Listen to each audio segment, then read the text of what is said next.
Some old numbers that you all know and love, and some numbers from my new album, The Vertical Man, which I hope you will get to know and love. Anyway, we're going to start with a couple of good ones so you can all join in if you feel like it. And the first one goes like this.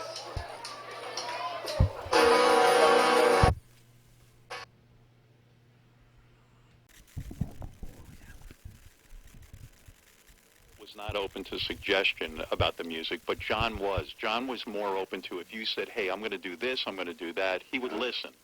Paul was more exacting. He knew exactly what he wanted. You know, we have to thank Paul for the amount of music we put out, because he's the workaholic. Right.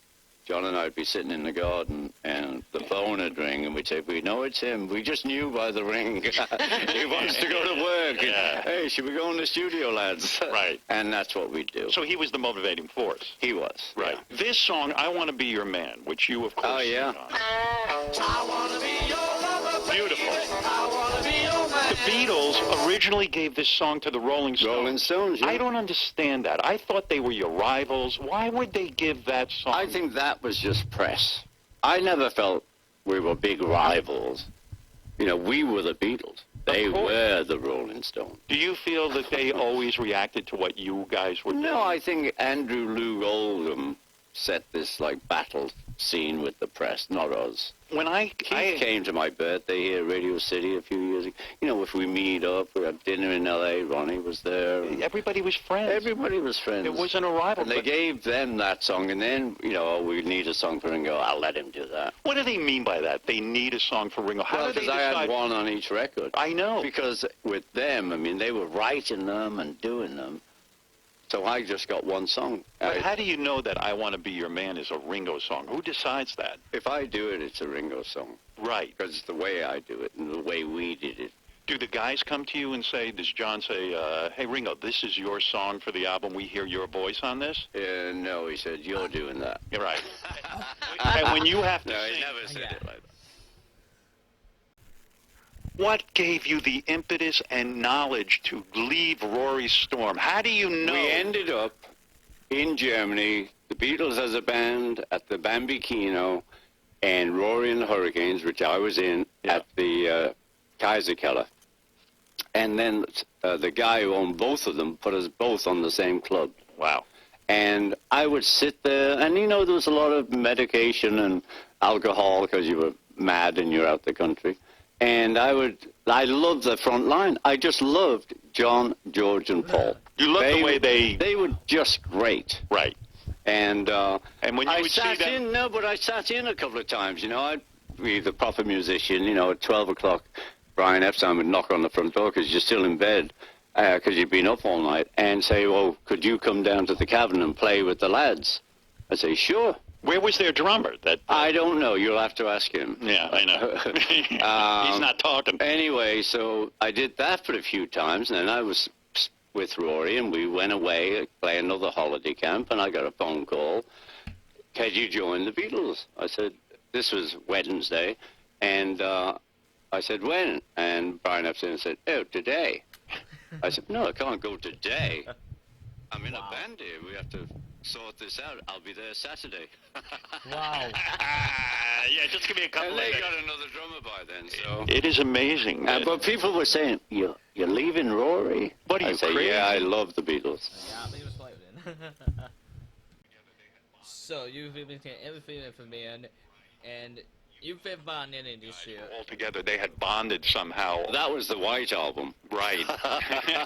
That's where you walked out of the Beatles. No, I said, well, no, I only went out because I did feel like it was, you know, we'd done Pepper and that was fine, and we were trying to be a band again, which I love. Right. And then I'm there in the studio, and it's like, I don't feel good. I don't feel part of it. So I go and knock on John's door, and I say, hey, you know, I just don't feel right. I don't feel it, you know, I'm part of this. You three seem so close. And he goes, I thought it was you three.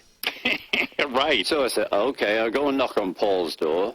And I tell him the same thing. And, you know, I don't feel part of this. I feel you three are so close. And he goes, I thought it was you three. Right. So I said, I'm off. Yeah. You Is know. that the part of the horror of being in a... The great part of being in a band is you have your mates and, you know... I love being in a band. I always have. But the worst is the paranoia and fear. Well, you don't have it every day. And, Right. you know, the great thing, you know, then I came back and they were sending faxes to me, come on home. Right. And George had the studio full of flowers. That was great. And then we did Yeah Blues in a room about 8 foot square. And we were like this rock band again. So We started playing more like a band after the downtime we had on Pepper, you know, putting orchestras on and trumpet players.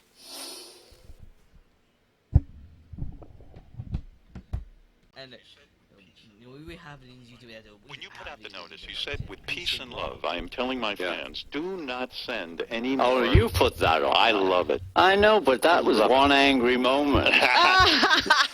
Please, after the 20th of October, do not send fan mail to any address that you have. Nothing will be signed after the 20th of October. If that has a date on the envelope, it's going to be tossed. I'm warning you with peace and love, but I have too much to do. I found out Yeah. because I was signing, and suddenly in New York, actually, I was signing scratch plates that they have on guitars. Yes. And then someone said, have you seen on the internet, there's a guitar with my signature on a scratch plate someone had screwed onto a shit guitar. Right. And they were selling for $3,000. Right, because it had your name on it. Yeah, and I was saying, no. So I only sign for charity now. Right, And so- mainly my charity and Barbara's charity. So if I send you a letter with something to sign, you will toss it. Yeah, I Yeah. will toss it. Yeah, I know. I have listened. Especially if you say... Especially me.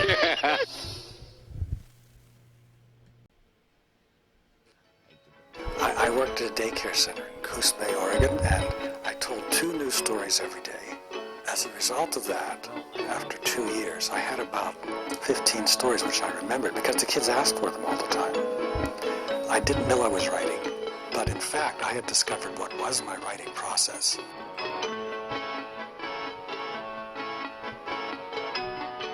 The kids were my filter. I tried out lots of stories, and the ones they liked were the good ones. A text would very slowly evolve. Like I might have this story about Elizabeth and dragons. And after 250 tellings, in a daycare center would turn out to be The Paper Bag Princess. And the feedback from the audience, including the parents, made the story. Most of my stories are about real kids. I'm making up stories and I say, who here wants to be in a story? You know, hands go up. And then halfway through I say, hey, this is a good story. I might have been waiting for 2 years to get a good story.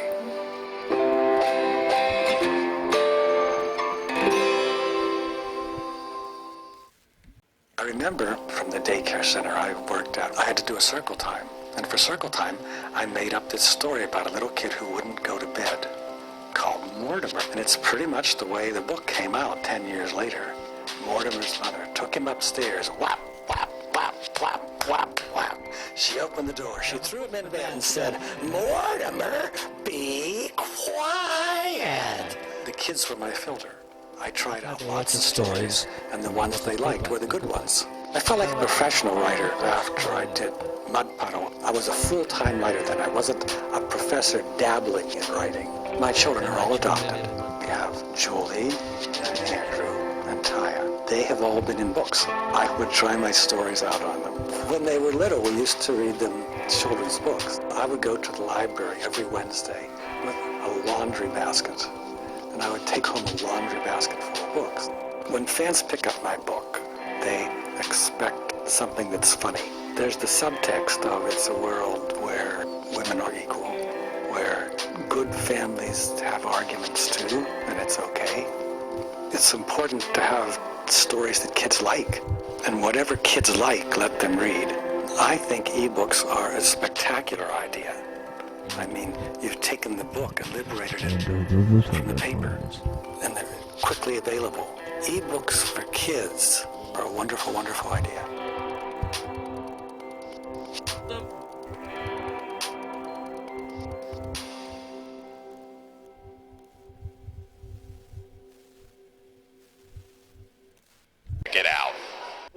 speaking of your new album, Give More Love, and the All-Star Band, you're on, it's the 13th iteration of the group now, right? It is, yeah.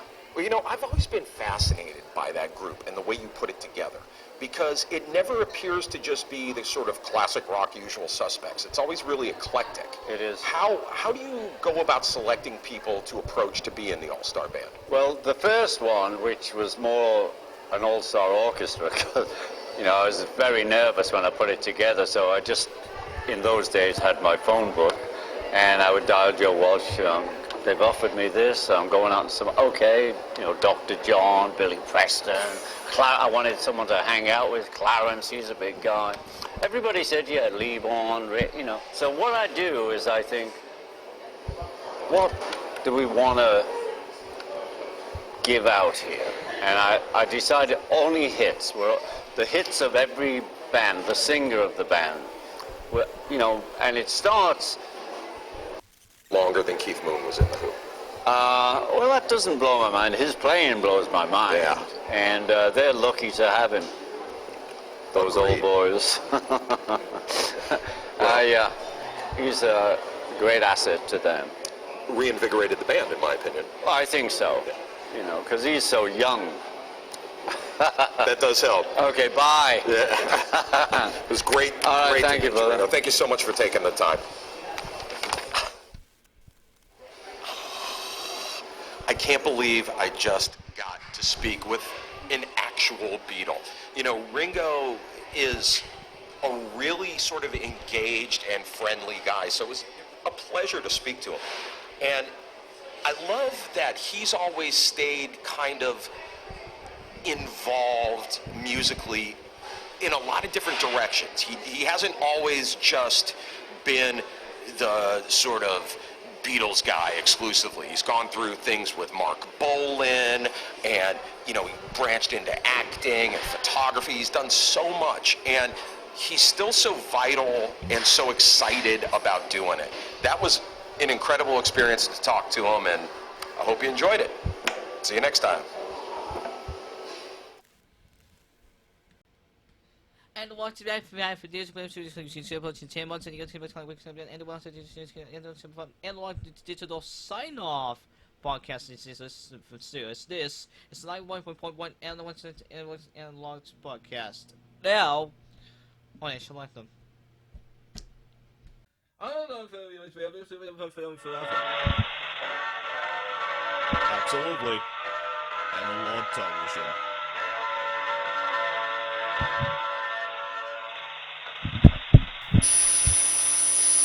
That old slate there. Now, Julie, you may not even be old enough to remember when we saw that every night at midnight or 1, and we were... Till 6 or 7 or 1. All right, here's the time for the big switch. We have our retired engineer, Raymond Kinney. He is now going to be turning off the analog. And we see Charlie Lane, our engineer. If you're viewing on cable or satellite, you don't need to do anything. However, if you're watching on Freeview, you may need to retune your equipment tomorrow, and again when digital switchover completes on the 24th of this month. After 48 and a half years, this is where BBC Two says goodbye to analog television.